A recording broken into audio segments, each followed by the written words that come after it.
We do internally feel that we have a path towards AGI.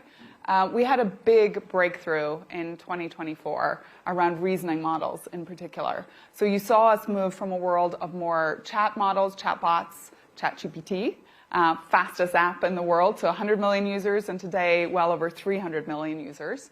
But last year, we really started to see the progression into reasoning and what we call our O series of models. So O1 Preview was launched, and now we're all the way to O1. Hopefully, you've all tried it. And what do those reasoning models do? They really start to help you think about difficult problems. So you see the model. One of my favorite things to do is actually watch what it's doing in real time. You see it go down chains of thought, trying to answer the prompt that you've put in.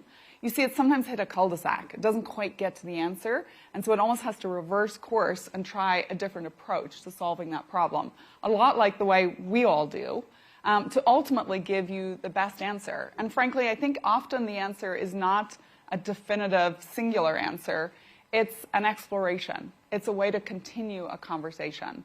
We are upping the pace, so we just went from O1 to we previewed O3, which is the second model. We like to confused sometimes with our nomenclature, but O3, that just took 3 months. And if you think about the length of time from ChatGPT 3 to ChatGPT 4, that took about 2 years. So the pace of innovation is really accelerating. What's it like to work in a place like that? It's exhilarating, it's inspiring, it's sometimes exhausting, and it's definitely done with a sense of privilege. I think all of us at OpenAI think a lot about the magnitude of what we're bringing into the world. We think about it with regard to safety, with alignment, but also with the optimism of what it can do when you can put that sort of human intelligence into the hands of kids in schools, when you put it into the hands of teachers, when you put it into the hands of our colleagues at work, and we're just getting started. Absolutely. So you mentioned reasoning. Can you tell us a little bit about how this kind of really advanced reasoning that OpenAI is coming out with, how does that translate into real customer value for you? How are you seeing OpenAI's users actually, gain productivity, gain insights from that? Yeah, so reasoning is on the path to agents. And we really feel that we're now moving into this era of agentic technology and into a world of agents. So what we see today with the reasoning models is they are for some of the most difficult problems. We see it used in areas like pharma, for example, deep research into new molecules that help us think about drugs and drug discovery. Those have been some of the areas that I have been most excited about the progress so far and how people are taking the O series and using it. But as I talked about with agents, and I'm sure you're probably going to ask me yes, and let's a define how do you, because everyone has a different sort of idea, but what's your take on what an agent is? And, how, and Sam has said agents are going to be acting as employees, right, in 2025. They're actually, and so where do you think we'll actually see agents start to do the work of real people first? What sectors do you think it's going to hit? So it's important with agents, first of all, to think about why is it even possible? And so that's why I made the point about with reasoning models, that kind of cul-de-sac that a reasoning model goes down and then has to back up and try a different way to solve. Because in an old world of deterministic software, effectively the developer or the architect had to in some ways envision all the possible routes that a question or an output could take. Today, with a reasoning model, it acts much more in the way that we humans think about problems. And so that starts to bring forth this idea of agents within our workplace, maybe even just as task workers alongside us every day. So some of the earlier things that we are looking at is how do we use agents to just solve day-to-day problems? Like, I'm a working mom. Often I'm in that, all the women in the audience just smiled. You're in that moment, you're like, oh no, it's at 5 o'clock. I have still got multiple hours of work. I've got to get home. There's supposed to be something on the table to feed my children right now. My husband is really useful, but maybe not all the times the most useful. What am I going to do? And this is a moment when you think about an agent that can perhaps figure out what am I going to get delivered to the home. I don't want to have to be specific. It's like, please get me something healthy. We had pizza last night, not Italian. Let's not do too many carbs again. Might know my budget, might know what local restaurants I typically have ordered from, might come up with a new idea. So that would be an agent more in my personal life. But you're also starting to see this dawn of agents in our workforce. And so it may be areas like software development. It could be areas like research within labs, deep science. We see many folks here at Davos, heralding that age of agents in areas like customer relationship management, for example. So I think that you're going to see a lot of companies talking about new agents coming to the forefront. Customer success is another one. But you've got to remember what that is built atop of, and it's really built on top of these reasoning models that we, OpenAI, have brought into the world as the frontier technology and the frontier company. Great. Let's talk a little bit about, your bread and butter, which is the world of finance, right? How do you top a record-setting VC funding round? What is next? What do you expect this year in terms of, and obviously AI costs a lot, right? The cost of computing increases year over year. So what can we expect? Will there be another mega round in 2025? Our technology is built on three things. Great people who are building the most frontier algorithms and models in the world. It's built atop of tremendous amount of compute. And I think we're just scratching the surface on that. And then, of course, data. And in the world of compute, in order to buy that compute, to have access to it, to control our own destiny, we have had to do an extraordinary amount of fundraising. Luckily, we also have a business model that supports it. I already talked about ChatGPT for consumer, over 300 million users today. That is and it's a workhorse when it comes to revenue growth, and ultimately profitability.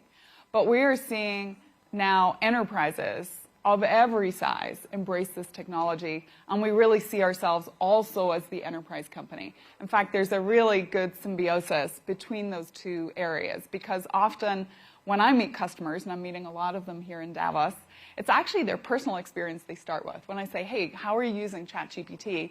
They'll actually give me a personal anecdote first. And for those of you who sell into enterprises, you know that if you've won your customer heart in just their day-to-day, being able to go in and then sell them into their enterprise environment gets an awful lot easier. And so that enterprise model is really building across every sector of the economy, every type of company, every scale of company. And I'd be happy to talk through examples. Morgan Stanley is a great example, since we're talking financing, and they're also a good partner on that front. But they're using our technology in areas like wealth management, in areas like even their investment banking, and they've been doing it now for multiple years. So in terms of the future from a financing perspective, I suspect we will continue to have to finance at pace, but we will do that on the merits of our business as well. How about an IPO? What would that look like for OpenAI? You mentioned profitability. How far do you think we are from that? What are, you're someone who's taken 2 companies public. What would the steps be for OpenAI to get there, and how far are we from profitability? Yeah, so as I've told every company I've been associated with on an IPO, it's not a destination. An IPO is just a marker on a journey. And if you get wrapped around the idea that the IPO is the destination, it's a very kind of dangerous world to live in, because there's a feeling of finality, and man, oh man, going public is just the beginning of another very interesting part of your journey. Like, what are the positives of an IPO? Number one, I think it's a very strong credentializing moment for any company. I love that moment of sunlight, of being able to show your financials externally, to show how your business is building. It's the best disinfectant in any room. It's a great way to fundraise, because it opens the door not just to equity and selling your equity in that moment, but it also starts opening the door to many more areas of financing, starting with mezzanine debt, structured debt, and so on. And again, in a world where we're buying a lot of compute, we need to get there fast, because equity is an expensive way to raise capital and to deploy capital. We need to make sure we continue to bring down that weighted average cost of capital. And then the third thing that I like about an IPO, I say that somewhat tongue-in-cheek, is it does add an element of rigor and discipline to the company's cadence. That is a very good thing. The reason why I kind of, caveated the statement is you need to be very careful it doesn't make you short-term in how you think about your company. It's very easy to get wrapped around 90-day cycles, but for folks who operate, companies do not work on 90-day cycles. particularly companies in our sector right now, that are having to take a very long-term perspective, right? The O series of models, the work for that was really done probably 2 years previous, when we kind of put shovels in the ground, built data centers, built up infrastructure to do it.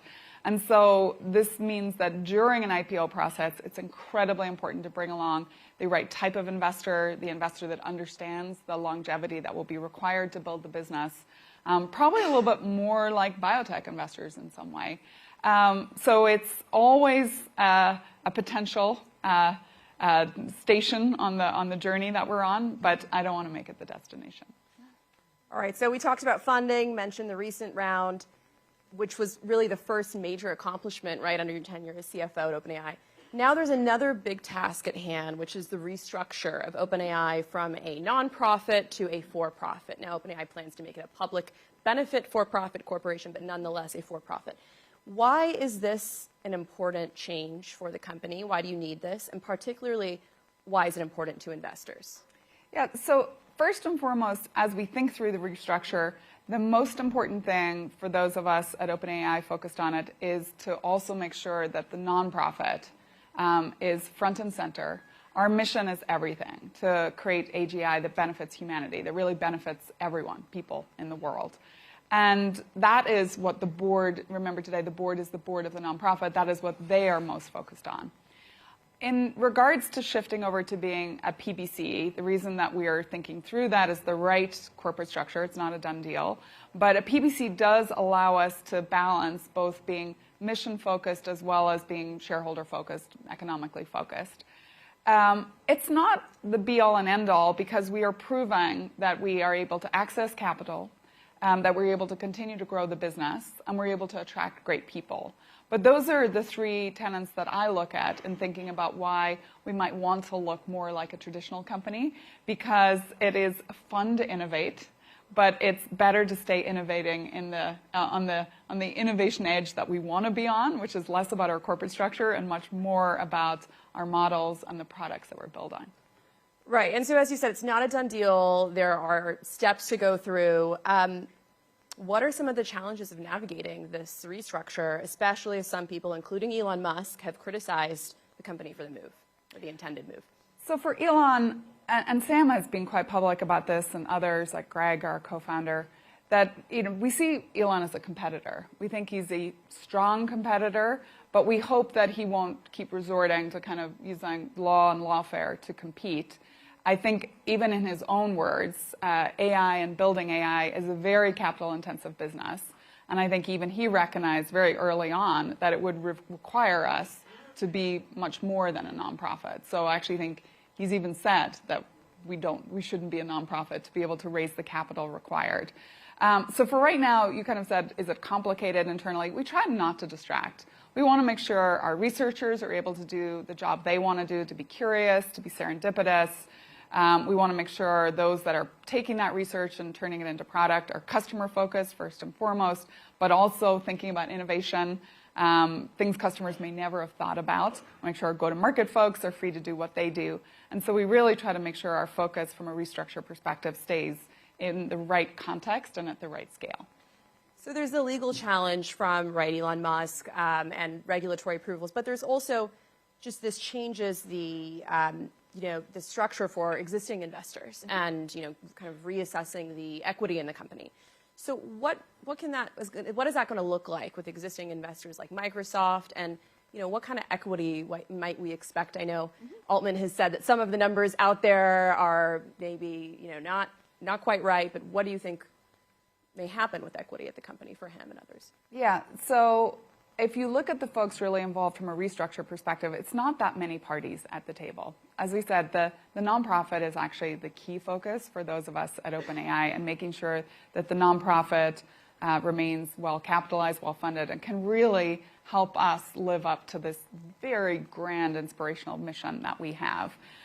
For others like Microsoft, a really early partner for us, both from a capital perspective for helping us build infrastructure initially, to be a partner even in how we think about some of our go-to-market. That is more of a negotiation. For the investors who came in last year, we actually raised that round with them sitting more atop. So For them, it will be much more simple. It'll just be a conversion of the $6.6 billion they put in over the $157 billion post-money valuation. That's the percentage of the company that they owned at that moment. It's easy math. It feels much more like a growth equity round. Well, we're probably not going to get to the bottom of equity numbers today, so I'm going to move on. But I mean, we put out, there's 7% was a number that was out there. I think Altman had said, that's not right. Any kind of ballpark of what we might expect, or? Nothing that we can discuss today, and I'm not trying to shirk the question, but frankly, we don't have a definitive answer, so we're not really able to talk about it. Let's talk about global policy and infrastructure. So just on the policy front, last night, we all watched tech leaders, including Sam Altman, attend Trump's inauguration. How does the company plan on working with this new administration? So we have released multiple blue papers now about infrastructure being destiny. And what we mean by that is we recognize that this new era of AI is going to require a lot of both public and private sector relationship building and bringing it to the world. That's because of the capital requirements, but also how we think about the right regulatory environment. How do we make sure we build this in a way where it benefits humanity? And so with that, our blue paper on infrastructure as destiny really leans into things like building out economic zones, recognizing a little bit with the US lens right now that it is about productivity, but also about national security. But I sit in front of you as both an American, a Brit, and a European. So growing up in Northern Ireland, turns out, had some really good advantages. And so from a US perspective, we see the productivity build already beginning to happen, frankly. And that's just good for people, right? Better standard of life, better quality of life, better way to use their time. But we also want to make sure that it's a Western alliance, maybe one way to put it, so that everyone is embracing it, because we do have competitors that are going to come after this also from a national level. And I think we need to make sure also from a national security perspective we're investing. So we've thought about things like economic development zones. How do governments really reach into their populace, help them think about reskilling and retooling? We're doing a lot of work in the education sector. We've struck some kind of incredible deals. ASU is a good example of a university in the US that has 280,000 seats deployed on ChatGPT. My alma mater, Oxford, has also been a really good customer for us, for example. And we love getting down into that level because we see students embracing this technology. So that's been a second piece of the infrastructure as destiny. And then beyond that, how do we think about working in the right regulatory environment so that, again, we deploy technology safely, but we also recognize that people want to be able to use it, and that governments, for the benefit of their citizens, need to make sure they're on the forefront as well. So OpenAI recently put out an economic blueprint, right, of their, the company's thoughts on what U.S. AI policy should be. And a big message there was that there's a sort of technological arms race in AI between the U.S. and China, and that the U.S. should invest and support the build-out of infrastructure. Any indication of if there is support for this idea in the Trump administration, and why are we hearing more rhetoric about the U.S. versus China sort of AI competition now? I don't think it's rhetoric. I think it's fact. There is absolutely competition going on right now between U.S. and China. China is absolutely investing in this area. They absolutely know how critical it is to their economy, but also from a security perspective. So we should not be naive on that front. And we absolutely see already with the Trump administration a real willingness to lean in, I think, to be very kind of on the economic front foot. And whether that comes from perhaps being more open from a regulatory standpoint, more open from just a business competition standpoint, we're excited to actually get to work. Let's talk about Europe maybe for a second, because you mentioned your European heritage, and we are here in Europe. It's no secret that sort of policymakers in the EU are considered tougher on tech. We have seen AI regulation come out of EU, right? Whereas in the US, we don't have federal legislation really on the matter. Do you think that regulation can threaten the pace of AI innovation? And are we seeing maybe a changing appetite from some governments on that front? I know the UK is not is different, but the PM recent announcements right there about fast tracking AI infrastructure, similar to some of the policy proposals that you're putting forward in the U.S. So what do you think about that balance, right, in the EU of regulation being tough on tech versus innovation? Yeah, I mean, I would kind of start if I'm sitting in the EU or the UK and think about productivity and what that means for the growth of my economy. Right? We've seen a real divergence between the United States and other economies around the world. And it really kind of hurts my soul in some ways to see the growth rates. The UK as particularly being quite a low growth rate, relatively speaking. And I think technology is certainly a major accelerant back to higher GDP growth, better quality of life for citizens. We just did a survey that said, what do people want when they think about AI? And it was really three things. Number one, they want a better quality of life generally. They want to make sure that they're getting jobs, that they're getting like a lift from the income that they take home every day. Second thing they want is better health care. And the third thing that they're looking for is just save me time, help me be more efficient, help me just have that life where I have time to spend with my kids or I have time to spend on the hobby that matters to me. And so we think that from a government perspective, you really want to be mindful of finding that balance between over-regulating, but then perhaps not allowing technology to bear the fruit that I think it's capable of. I think the US has found a really nice path on that. The blueprint that you're referencing has a whole conversation about the advent of cars into society, actually originally innovated in the UK, but at the time we used people walking in front of cars using red flags to remind pedestrians there was this car coming. How could that be, right? People don't walk that fast. It's because we also regulated the speed of the car, I think down to something like 3 miles an hour. And so hence, US took up that mantle, created an incredible automobile industry, and really took the baton at a moment when maybe the UK should have thrived on that innovation in particular. So it is but one example, and one example is not everything, but I think it's a good metaphor for thinking about how do you balance leaning in to this new technology while doing it in a way that feels safe and for the good of your citizens. I want to wrap up with a few more personal questions. So you are, one of the top-ranking female executives in tech. Right now, there is a lot of discussion about DEI in the tech field, about how do women succeed in the tech industry? What's the best way to do that? How have you been able to navigate this, and what are your thoughts on the topic? It's something very near and dear to my heart. I started my career as an engineer. In fact, my very first job out of college, or my first internship, was working on a gold mine in Ghana, believe it or not. I wrote my master's on how to extract gold out of sulfide ores, if anyone wants to have a conversation later. And I say that because I did that and I came back to the UK and thought that is not a job I can be successful in because there were no other women. And so I strongly grab hold of that statement about it's very hard to be what you can't see. And so I think in someone sitting and has the privilege today of sitting in my seat, first of all, it's showing that women can be. And so hopefully that generation that's coming up behind can see what they are capable of. I think the second thing is how do we lean into technology? To go back to what we can do with AI, you really can start to create personal tutors. I just saw an amazing piece out of World Bank where they did a study in Nigeria for, particularly, they looked at the gender dynamic. So they created, using ChatGPT, effectively an after-school tutor program.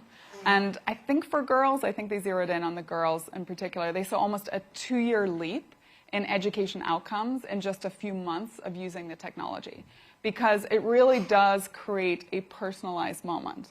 Like, one of the things that hurts my soul a lot is when I hear particularly young girls say, I'm not good at math, which is just not true. They would never say, I'm not good at speaking German, because you don't know yet.